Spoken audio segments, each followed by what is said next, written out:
동네 내과 김상목의 넷장으로 삽시다 강의, 제 신바람 강의 제 47강을 이어서 시작하겠습니다. 지난 강의에 계속적으로 자아자부심의 본론, 강론 중에서도 본론, 제일 중요한 대목입니다. 이 강의 시리즈의 이제 제목은 이제 넷장으로 삽시다인데, 이게 긍정적인 자아자부심이 원래 내용입니다. 넷장으로 삽시다는 것은, 우리나라 한국식 넷장으로 삽시다는 것은 새로 만든 단어입니다. 뭐 얼장도 있고 몸장도 있고 배장도 있고, 그런데 왜 넷장이 없어도 되겠느냐? 그래서 이제 넷장으로 하면 이제 아주 좋은 이제 창의적인 단어를 만들어 냈는데요. 이 중에 이제 알맹이는 뭐냐면 자아자부심입니다. 그걸 제대로 하자 이거죠. 그럼으로써 정신의 수준을 고양시키자, 거기에 의의가 있는 것입니다. 왜 신바람 강의냐? 신바람 강의는 두 가지가 있습니다. 하나는 율동적이고 아주 신나게 우리 고유의 신바람이 있습니다. 그러니까 저기 고대 종교에 있어서 무당춤이 바로 그게 고유의 신바람입니다. 그 한을 이제 성화시키는 뒤풀이라는 게 이제 생각나시겠습니다만은, 그게 이제 좀 시끄러운 신바람이죠.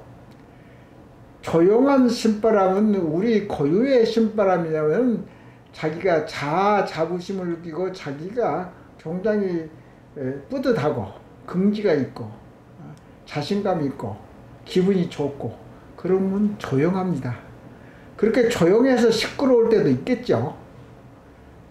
우리나라는 가무의 이제 나라이기 때문에 춤도 추고 술 한 잔도 먹고 시끄럽게 놀아야지 그것이 신바람인 것 같은데, 사실은 이것은 마음속 내부 심리, 내부 정신적인 면을 주로 하는 탐구에서 나오는, 저절로 조용해 나오는 이제 기분 좋은 것이 신바람입니다.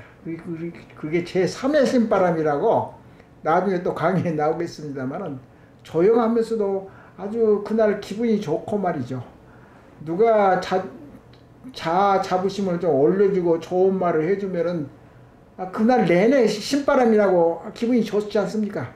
그 화를 내고 시끄럽게 안 해도 자기 마음속에서 우러나오는 조용한 희열, 자신감, 자존감, 그건 얼마나 신바람도 아주 고급스러운 조용한 신바람이죠.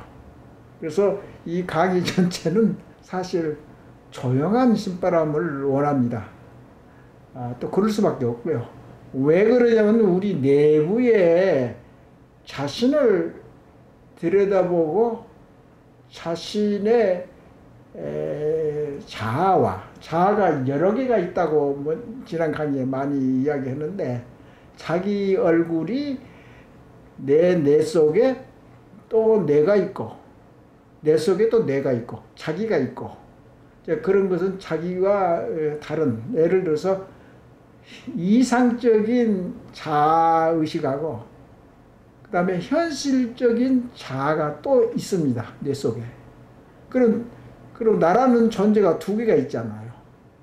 그러니까 현실적인 나하고 이상적인 나하고 두 자아가 서로 대화를 하는 겁니다.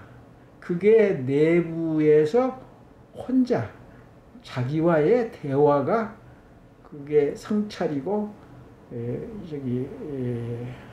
참회고, 그리고 서로 이제 주고받고 자기가 물어보고 자기가 대답하는 거죠. 문답이 자기가 그 내부에서 일어나는 겁니다. 그런 경우는 아주 조용하죠. 그러니까 그런 것을 이제 먼저 강의도 이야기했습니다만은 그런 정신적인 이제 생각이 참신하지 않습니까? 그래서 이제 계속해서 자아 자부심에서 이야기를 하면 말이죠. 근데 자아 자부심이라는 것이 이제 차차 이제 본론으로 들어가겠습니다만, 이게 정체성이라는 데 단어가 있습니다. 정체성. 정체성이라는 것은 자기 내부에 자기가 판단해서 자기를 자기 비하를 하든지 자기가 자기 오만스럽게 자기가 이제 생각을 하든지 간에 정체성이라는 것은 단점이가 됐든지 단점이 되든지 간에 대개 이제 정체성은 자아정체성 이런 말도 쓰죠.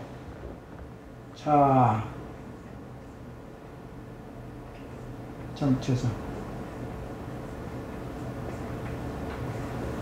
이것하고 이것은 좀 차이가 있습니다. 이건 이제 아까도 이야기했던 자기 단점, 장점이 이제 자기 머리 대뇌 속에 심어져 가지고 그것을 자기 대화를 한다고요. 자기가 자기하고 대화하는 과정에서 내가 이거 잘못했다, 뭐 잘했다, 내가 뭐 가능성이 있다, 이거 좌절한다. 좌절하면은 문제가 있죠. 자기가 자기 비하를 하면 얼마나 슬프고 절망감 있고 죽고 싶고 그러지 않겠습니까? 그런 과정을 거침으로써 결국은 그것이 이제 차차차차 이러면 안 되겠다. 그래서 변화를 시킵니다. 그러니까 우리 뇌의 이 능력이라는 것은 그런 게 좋은 거예요. 아무리 절망감 있고 바닥에 깔려 있어도 바닥이 나고 슬프고 고독하고, 예를 들어서 이제 나중에 스트레스도 나오겠습니다. 제일 스트레스가 많은 경우는 사랑하는 상대자가 사망했을 때 스트레스가 100으로 쳐가지고 이제 스트레스 스케일을 이제 만드는 겁니다. 원래가. 그 상태가 제일 스트레스를 많이 당하기 때문에 사랑하는 상대자가 죽어서 사망했을 때 얼마나 슬프겠습니까? 뭐 정이나 뭐 정신적, 육체적으로나 영적으로 정으로죠. 정으로 얼마나 이제 가깝길래 그것을 이제 이별하게 되면 얼마나 슬프겠습니까? 그 슬픈 고독한 것도 우리가 감내를 하고 다시 생각해보고 해서 차차차차 뇌에서 변화를 시킵니다. 변화를 시킴으로써 다시 태어나는 거죠. 그래가지고 새로운 자아 자부심으로 더 업그레이드 시키는 것이 그게 이제 이 자아 자부심의 이제 원칙적인 그런 효용감. 이게 상당히 중요한 이게 인생의 개념입니다. 그러니까 자아 자부심을 완성한다. 자아 실현을 한다. 자아 실현을 하기 전에는 그 전에는 엄청나게 자기 고독하고 싸워야 됩니다. 예를 들어서. 그러니까 성자, 성인들은 전부 다 고독한 시간을 혼자 이렇게 경험을 하고, 그게 상대는 누구냐면은 신입니다. 조물주가 됐든지 신이 된 부처님이 됐든지 뭐가 됐든지 그것을 갈구하고 이 하나님 내가 어떻게 해야 되겠습니까? 그리고 자꾸 이제 그러면 대답은 누가 해주느냐? 자기가 얼마나 깨달음이 있고 변화가 있단 말은 깨달은 것입니다. 변화를 시킴으로써 다시 태어난다는 것이 그 자체가 자기 내부에 있는 신이라고도 볼 수 있습니다. 그러니까 이제 근래에 신은 죽었다. 자기 머릿속에 대뇌 속에 신이 있는 거다. 신을 인간이 만들어낸 것이 아니라 외부에서 주입하는 것이 아니고 자기 대뇌에서 창조한 거다. 인간이. 그렇게 조금씩 개념이 바꿔지는 시기에 있습니다. 그러니까 신에 대한 이제 진화설, 찰스 다윈의 진화설이 옳고 뭐 그렇고 종교계에서는 그걸 믿지 않는다 뭐 그렇게 하고 자꾸 이제 논쟁이 많은데, 그런 논쟁이 있을수록 더 발전하는 거죠. 그 부분에 관한 한. 어쨌든 이제 정체성이라는 것은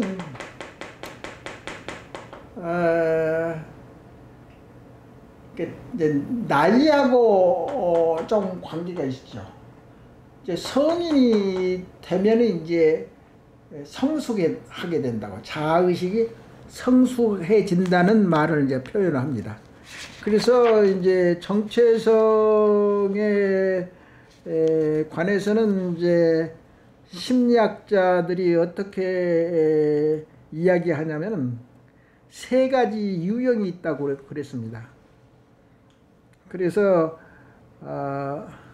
어린이 타입이 있고, 어린이 타입, 그 다음에 성인 타입, 어버이 타입, 성인 타입, 이 세 가지 레벨이 있습니다.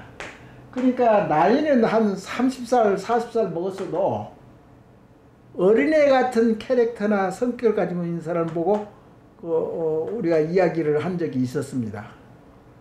그러니까 인격이나 사람의 됨됨이가 굉장히 미성숙된 어른이 많습니다. 소갈머리가 없는 거죠. 정신연령은 IQ가 높은데 정신적인 이제 수준이 낮으면은 이제 정신연령이 떨어지는 거죠. 여러 가지의 나이에 이제 따라서 타입이 여러 가지가 있는데, 그래서 이제 두 가지를 이제 자아 또는 자아 정체성 또는 정체성 서로 혼용해서 쓰기는 씁니다. 근데 약간의 차이가 있고, 자라는 것은 되게 어렸을 때부터 이게 자라나는 겁니다. 그렇기 때문에 나이가 한 3살, 4살, 5살까지 해서 자아가 이제 안착이 되고, 그 다음에 이제 그게 이제 청소년기에 초등학교, 중학교, 고등학교 때 이제 이 자아 정체성이랄지 자아 의식이 굉장히 이제 성숙하게 되는 거죠. 그래서 거기서 벗어나면은 이제 좀 미성숙이라고 그렇게 하는데, 여튼 정체성은 자아 의식하고 조금 다른 면이 있습니다. 그래서 어린이, 아까도 이야기했지, 어린애 타입이 있고, 그것은 4세 내지 5세 이하. 그 다음에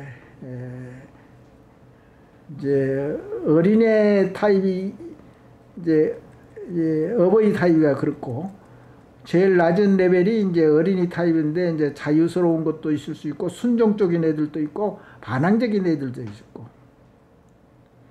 성인 타입에서는 7살부터 12살 이상에 있을 때는 성인 타입의 정체성을 가지고 있다.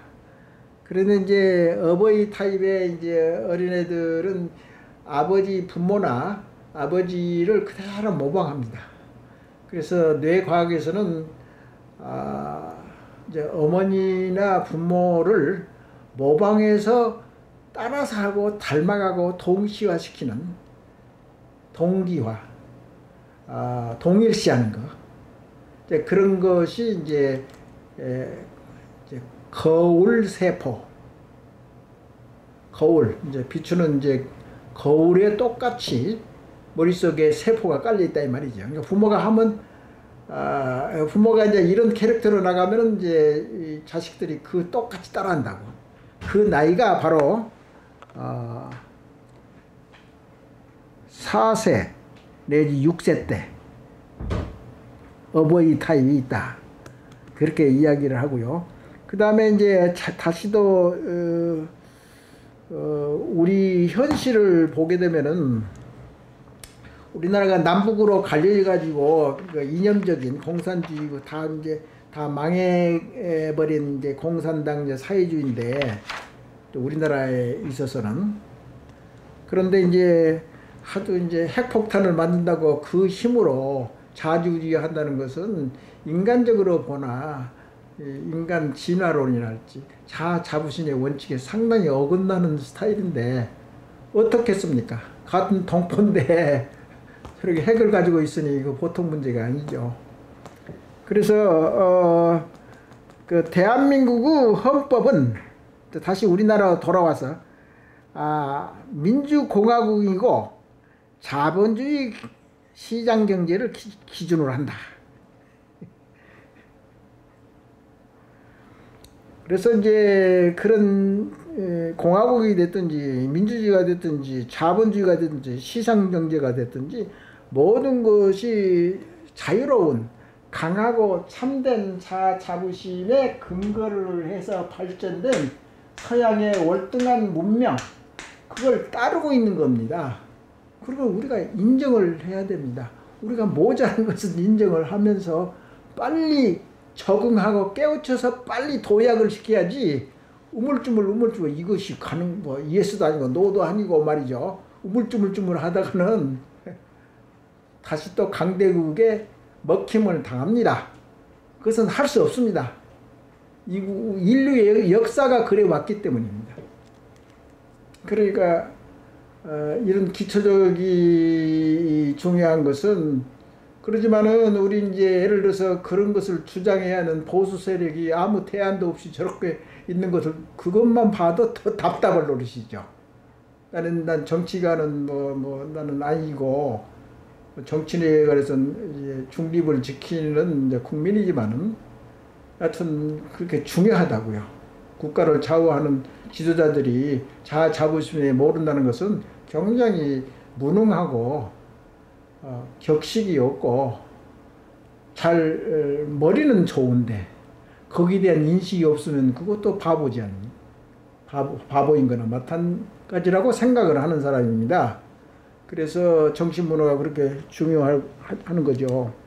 그래서 제가 공부한 바에 의하면은 먼저도 이야기를 했지만은 그 개인적인 자부심을 발전시키는 게 서양의 원동력이라고 그랬는데, 이건 좀 여러 번 강조해도 부족함이 있는 게 뭐냐 하면은 소위 융합사고라는 것을 지난 강의에 여러 번 이야기를 했는데, 우리는 도덕을 총상한 국가이잖아요.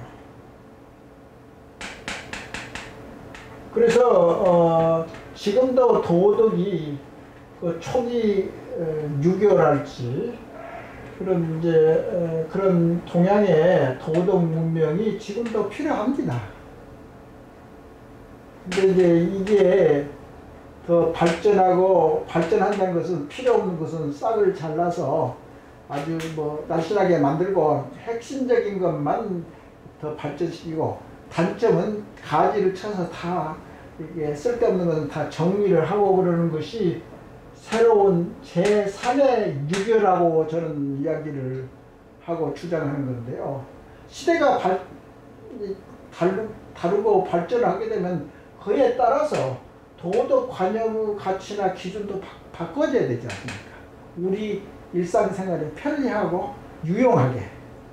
그게 창조적입니다. 근데 옛날 유교라고 다 좋은 유교가 아니지 않습니까?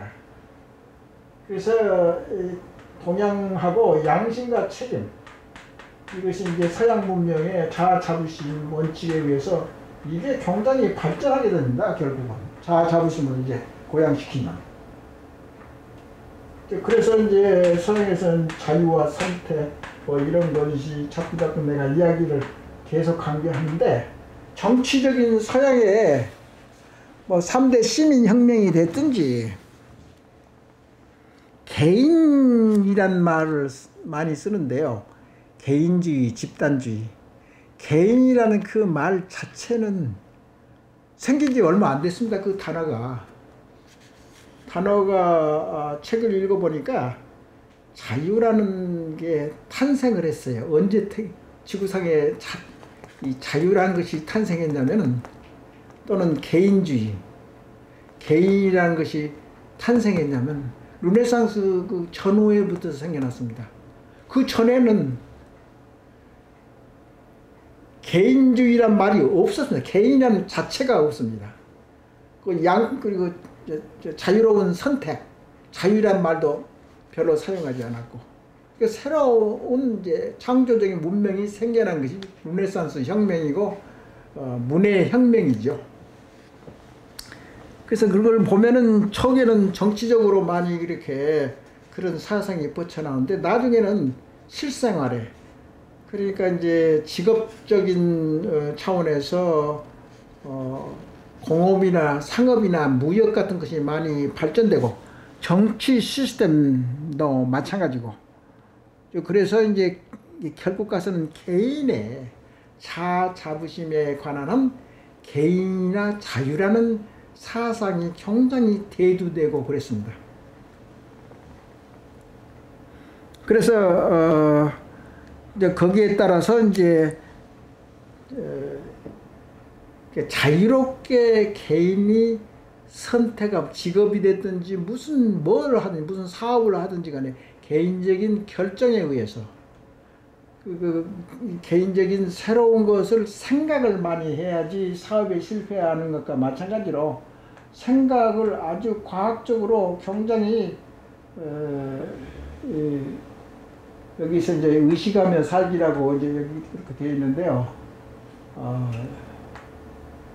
뭘 하든지 생각 나름이라고, 생각이 얼마나 신중하고 심오하고 넓게 잘 점검을 하고, 그러니까 유명한 우리나라의 재벌 한 분은 두 가지가 있잖아.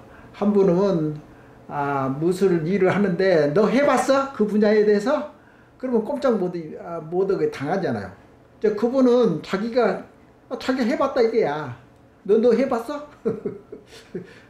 그런 재벌이 있는가 하면은, 어떤 재벌은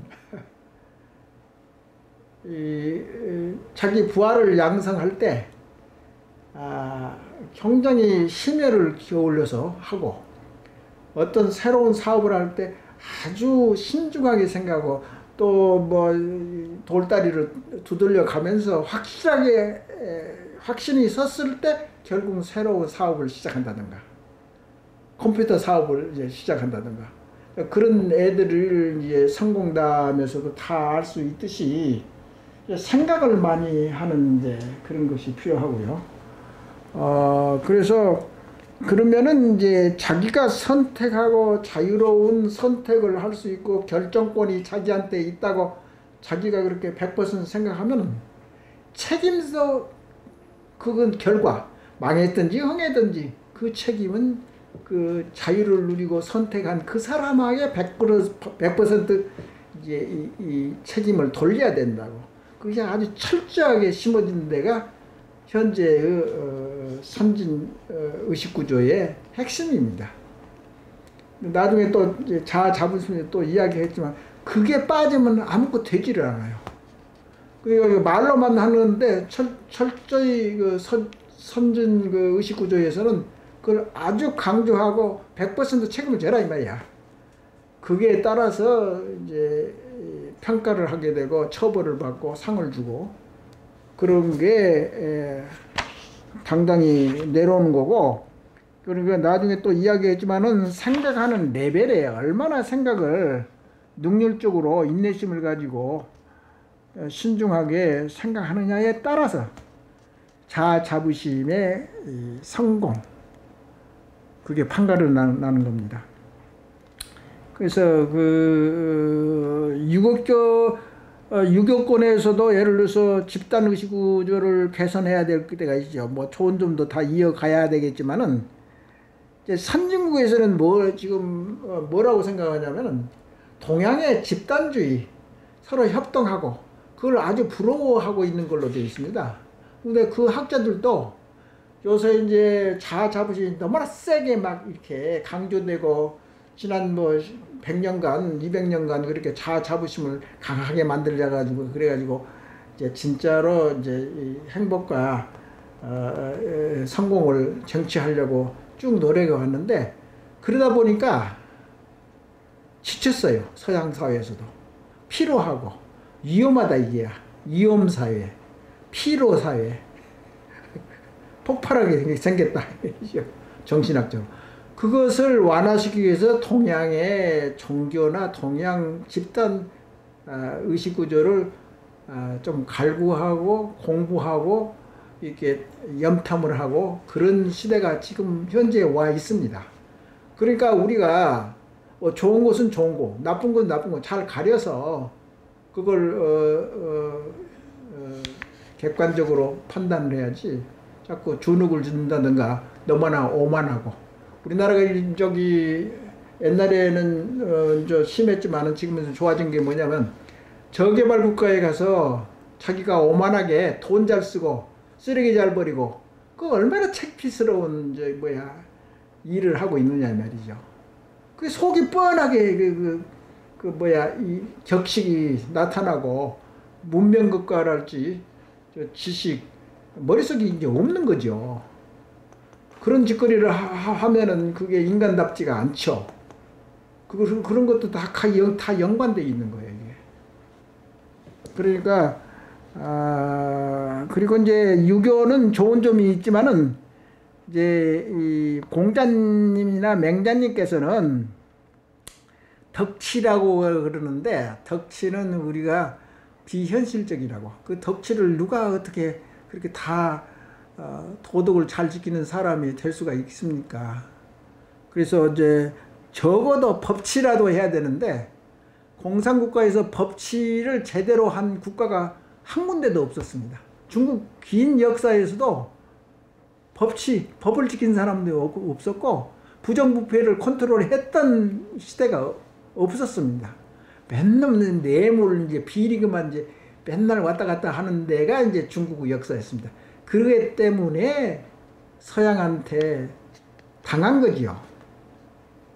그러니까 그 식민지 시대가 됐었고, 그래서 내부 자체에서 일어나는 자아자부심, 외부에서 영향을 받아가지고 그것도 좀 나중에 또 강의 또 나오겠습니다만은 이제 내부에서 일어나느냐, 외부에서 2차적으로 해서 자아자부심이 발동이 됐는지, 내부 자체에서 자기가 참여하고 노력을 해가지고 동기부여, 자기 자신이 동기부여를 발동시켜가지고 스스로 공부하고 스스로 직장에서 일하고 스스로 정진하고. 누가 이제 어떤 분야에서든지 세계 최고가 되려면 미쳐야 되잖아. 미친단 말은 정신없이 그 분야에 몰입을 하고 거기에 빠져 있는 거예요.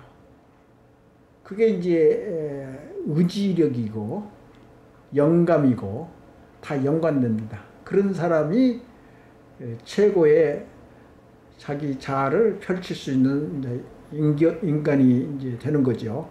그런 것들을 서로 연구하고 그러는 것이 내 짱으로 삽시다의 본연의 임무라고 생각합니다.